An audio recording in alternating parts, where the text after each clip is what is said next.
Gold buyers, మీ కష్టాల్లో నమ్మకమైన మీ ఆత్మీయ నేస్తం.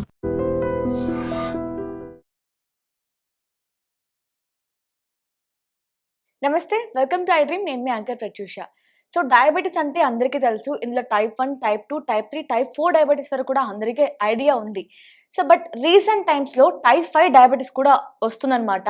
సో చాలా మందికి భయాన్ని గురి చేస్తుంది ఈ టైప్ 5 డయాబెటీస్. అసలు ఎందుకు వస్తుంది? అసలు టైప్ 5 డయాబెటీస్ అంటే ఏంటి?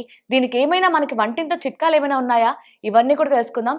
ఈ రోజు మనతో పాటు వంటింటి చిట్కాలకి కేర్ ఆఫ్ అడ్రస్ అయిన చిట్టిబొట్ల మధుసూదన్ శర్మ గారు మనతో పాటు ఉన్నారు. సో సార్తో మాట్లాడి తెలుసుకుందాం. నమస్తే సార్. నమస్తే. ఎలా ఉన్నారు సార్? బాగున్నానమ్మా, మీరు ఎలా ఉన్నారమ్మా? నేను కూడా చాలా బాగున్నాను సార్. సో టైప్ 4 డయాబెటీస్ వరకు ఉంటాయని అందరికీ తెలుసు సార్. బట్ రీసెంట్ టైమ్స్ లో టైప్ 5 డయాబెటీస్ కూడా వస్తుంది అని వింటున్నాం. అసలు ఏంటి సార్ ఈ టైప్ 5 డయాబెటీస్ అంటే? సో ఎంఆర్ డయాబెటీస్ అంటారమ్మా. అంటే mal nutritive relative diabetes mellitus అని చెప్పేసి. అంటే మాల్ న్యూట్రిషన్ ఉన్నటువంటి వాళ్ళలో కూడా డయాబెటీస్ వచ్చేటువంటి అవకాశం ఎక్కువ శాతం మందిలో కనిపిస్తుండడం చేత లేటెస్ట్గా మీరు అడిగినట్లు ఈ మధ్యకాలంలో ఈ టైప్ 5 డయాబెటీస్ కూడా చెప్తున్నారమ్మా. ఇంతవరకు అయితే టైప్ 1, టైప్ 2, టైప్ 3, టైప్ 4 అంటే insulin dependent, non insulin dependent diabetes mellitus, అదేవిధంగా ప్యాంక్రియాస్ దెబ్బతినడం వల్ల కలిగేటువంటి ఒక డయాబెటీస్ టైప్ 3, అదేవిధంగా గర్భవతులకు వచ్చేటువంటి డయాబెటీస్, అది జెస్టేషనల్ డయాబెటీస్ అంటారు దాన్ని, టైప్ 4. ఇప్పుడు టైప్ 5 అనేది mall nutritive relative diabetes mellitus అమ్మా. అంటే దేహంలో కొన్ని రకాలైనటువంటి మాల్ న్యూట్రిషన్ యొక్క ప్రభావం చేత ఈ డయాబెటీస్ వస్తూ ఉంటుంది. వీళ్ళకి ఆ మాల్ న్యూట్రిషన్ మనం సరిదిద్దగలిగితే ఆ యొక్క డయాబెటీస్ యొక్క ప్రాబ్లం కూడా తగ్గిపోయేటువంటి అవకాశం ఉంటుంది. వీళ్ళకి ఒకవేళ ఇన్సులిన్ వాడవలసినటువంటి పరిస్థితి ఏర్పడినా చాలా తక్కువ ఇన్సులిన్ వాడినా సరిపోతుందమ్మా. Okay okay. సో మరి దీనికి మీరు ఎప్పుడు అన్ని అనారోగ్య సమస్యలకి వంటింటి చిట్కాలు చెప్తూ ఉంటారు. మరి టైప్ 5 డయాబెటీస్కి ఏమైనా చిట్కాలు ఉన్నాయా సార్? ఓకే, ఏ డయాబెటీస్ కన్నా ఇన్సులిన్ డిపెండెంట్ డయాబెటీస్ అయితే ఒకవేళ ఇన్సులిన్ వాడుతూ ఇప్పుడు మనం చెప్పుకోవేటువంటి ఔషధాలు వాడుకోవడం వల్ల చాలా చక్కటి ఫలితాలు కలిగేటువంటి అవకాశం ఉంటుంది. మరి ఇన్సులిన్ డిపెండెంట్ కాకుండా మిగతా డయాబెటీస్ ఏవైనా ఇప్పుడు నేను చెప్పబోయేటువంటి ఔషధం చాలా అద్భుతంగా పనిచేస్తున్నామా. దీనికి కావలసినటువంటి పదార్థాలు 4. సో వంటింటి వైద్యం అడిగారు కాబట్టి వంటింట్లో దొరికేటువంటి పదార్థాలతోనే చెప్తానమ్మా. తప్పకుండా సార్. సో మెంతులను వేయించేసేసి పౌడర్ చేసేసి ఒక 50 గ్రాములు మెంతుల పౌడర్ తీసుకోవాలి. సో మెంతుల గురించి చెప్పుకోవాలంటే దాదాపు ఇట్స్ ఓషన్ అమ్మా. షుగర్ కి దీనికి ఇంత లింక్ ఉందని చెప్పడానికి టైం కూడా సరిపోతుంది అనమాట. అంత వ్యాస్ట్ సబ్జెక్ట్ ఉంది. సో వివిధ ప్రాంతాల్లో అదేవిధంగా వివిధ దేశాల్లో జరిగినటువంటి పరిశోధనలో కూడా ఈ డయాబెటీస్ వ్యాధిని బాగా చక్కగా నియంత్రించగలిగేటువంటి అద్భుతమైనటువంటి ఔషధ గుణాలు, రసాయన తత్వాలు మెంతుల సొంతం అని చెప్పేసి కూడా తెలియజేయడం జరిగిందమ్మా. అదేవిధంగా హైదరాబాద్లో జాతీయ పోషకాహార సంస్థ వాళ్ళు కూడా అనేక సంవత్సరాలు ఈ మెంతుల పైన పరిశోధన చేసి ఈ షుగర్ వ్యాధికి చక్కగా నియంత్రణలో ఉంచదగ్గ ఔషధం ఈ మెంతులు అని చెప్పేసి కూడా చెప్పడం జరిగిందమ్మా. షుగర్ వ్యాధి రాకుండా ఉండేందుకు, వచ్చిన వ్యాధి త్వరగా నియంత్రణలో ఉండేందుకు, భవిష్యత్తులో ఇతర ఉపద్రవాలు రాకుండా ఉండేందుకు కూడా మెంతులు ప్రత్యక్షంగా పరోక్షంగా ఉపయోగపడతాయని చెప్పేసి కూడా రాకుండా ఉండేందుకు కూడా ఇది కొంతవరకు ఉపయోగపడతాయమ్మా మెంతులు. అలాంటి మెంతులను కాస్త వేయించేసేసి చూర్ణంలాగా తయారు చేసుకొని 50 గ్రామ్స్ తీసుకోవాలి. అట్లే పసుపు కొమ్ములు తెచ్చి దంచేసేసి పౌడర్ తయారు చేసేసి ఆ యొక్క పసుపు కొమ్ములు దంచి తయారు చేసినటువంటి స్వచ్ఛమైనటువంటి పసుపు పొడి ఒక 50 గ్రాములు తీసుకోవాలమ్మా. 3వ పదార్థంగా ఉసిరిక, ఆమ్లా పౌడర్ అనేటువంటి పేరుతో మనకు మార్కెట్లో దొరుకుతుంది. ఆ ఆమ్లా పౌడరు దాన్ని ఒక 50 గ్రాములు తీసుకోవాలి. చివరగా 4వ పదార్థంగా దాల్చిన చెక్క, మంచి క్వాలిటీ దాల్చిన చెక్క, మందపాటి దాల్చిన చెక్కను తెచ్చుకొని దంచేసేసి పౌడర్ లాగా తయారు చేసుకొని ఒక 25 గ్రాములు మాత్రం దాల్చిన చెక్క చూర్ణం కలుపుకోవాలి. కేవలము ఈ యొక్క 4 పదార్థాలే, అంటే మెంతులు, పసుపు, అదేవిధంగా ఉసిరి, దాల్చిన చెక్క నేను చెప్పినటువంటి రేషియోలో కలుపుకొని ఆ పదార్థం అంతా బాగా కలిసిపోయిన తర్వాత ఒక గాజు సీసాలో నిల్వ ఉంచుకొని రోజు ఉదయం ఆహారానికి ఒక 10-15 నిమిషాల ముందు, రాత్రి ఆహారానికి ఒక 10-15 నిమిషాల ముందు 100 ml వాటర్లో, అంటే గది ఉష్ణోగ్రత ఉన్నటువంటి నీటిలో ఒక 1/2 టీ స్పూన్ పౌడర్ని కలిపి సేవించాలమ్మా. ఈ విధంగా రెగ్యులర్గా ఈ యొక్క ఔషధాన్ని ఈ పద్ధతిలో వాడుకోవడం వల్ల సమర్థవంతమైనటువంటి ఫలితాలు కలుగుతాయమ్మా. సో ముఖ్యంగా నాన్ ఇన్సులిన్ డిపెండెంట్ డయాబెటీస్ వాళ్ళలో ఇంకా అద్భుతమైనటువంటి ఫలితాలు కలిగేటువంటి పరిస్థితి ఏర్పడుతూ ఉంటుంది అనమాట.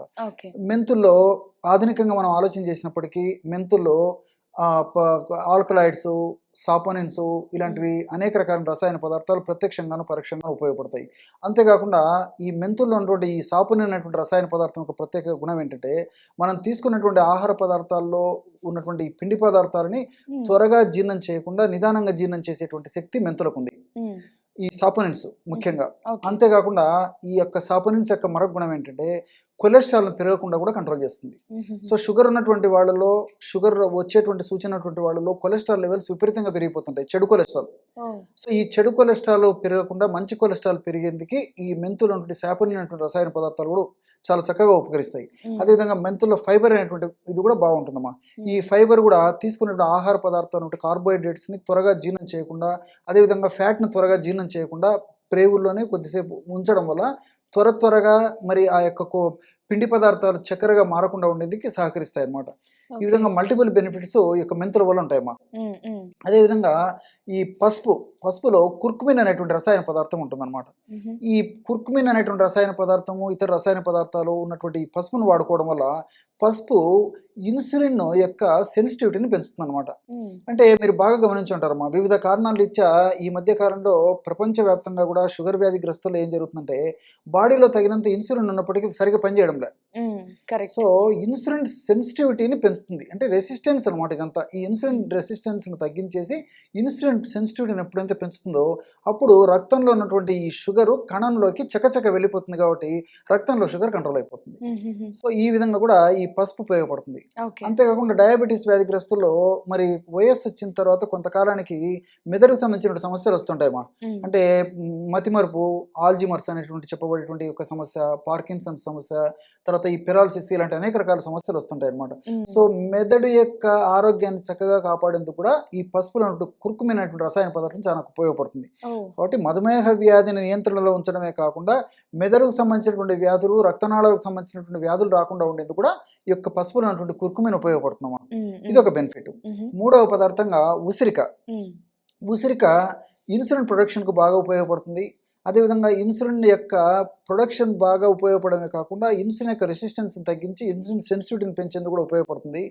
మరొక ముఖ్యమైనటువంటి దీని యొక్క ఉపయోగం ఏంటంటే ఈ ఉసిరిలో సి విటమిన్ ఎక్కువగా ఉంటుందమ్మా.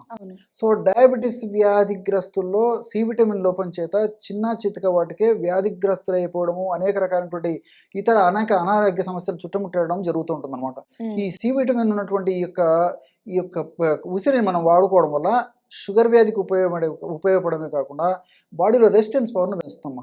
ఎప్పుడైతే బాడీలో రెసిస్టెన్స్ పవర్ను పెంచుతుందో ఈ బ్యాక్టీరియా దాడి నుంచి, అదేవిధంగా ఈ వైరస్ల దాడి నుంచి, ఫంగస్ అనేటువంటి ఇతర అనేక రకాలైనటువంటి క్రిముల యొక్క దాడి నుంచి రక్షింపబడమే కాకుండా అనేక జబ్బులు రాకుండా ఉండేందుకు, అదేవిధంగా మరి ఈ యొక్క చిన్న వయస్సులోనే వృద్ధాప్య లక్షణాలు రాకుండా ఉండేందుకు, ఇన్ఫ్లమేషన్ అనేటువంటి ప్రక్రియను బాగా తగ్గించేందుకు ఇలా మల్టిపుల్గా ఈ యొక్క ఉసిరికి ఉపయోగపడుతుందమ్మా.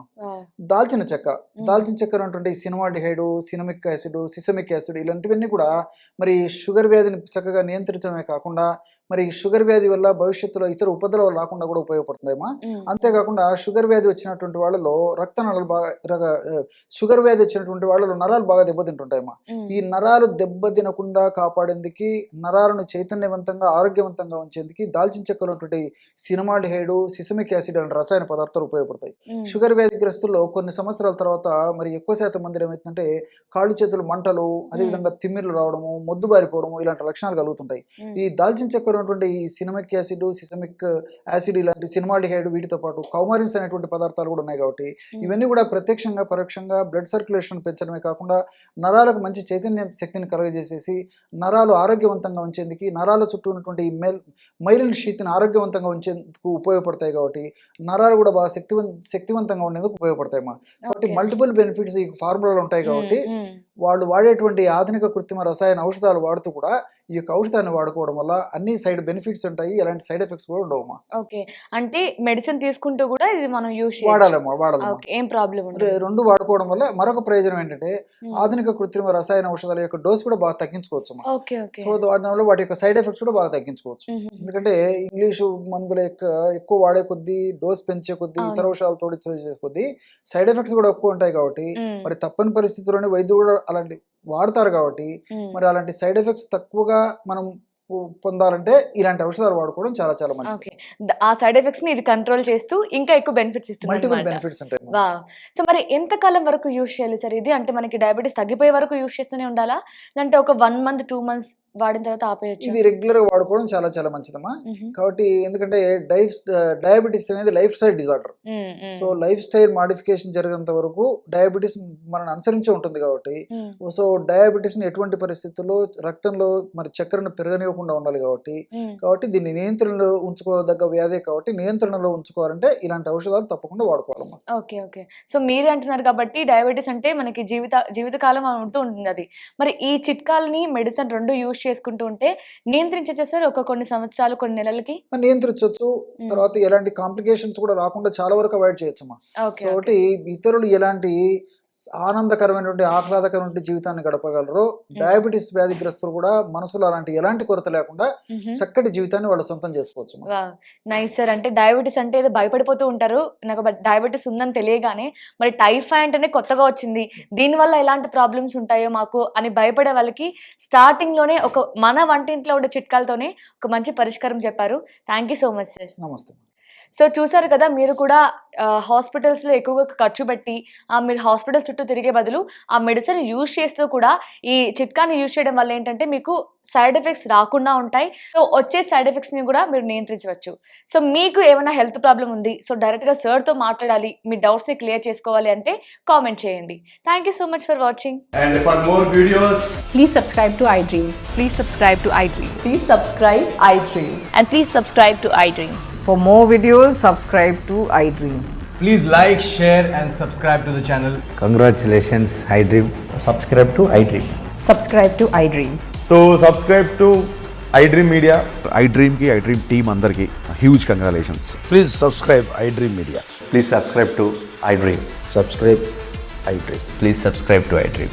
iDream అంటే నా కళల ఛానల్ను సబ్స్క్రైబ్ చేసుకున్నారు, నోరు తిరుగుతలేదు, మీరైతే గంట గుర్తు కొట్టండి. For more such videos, please subscribe to iDream. Subscribe to iDream. Please subscribe to iDream. Please subscribe iDream Media. Please do subscribe to iDream. Please subscribe to iDream Media. For best entertainment and information, please subscribe iDream. And don't forget to subscribe to iDream.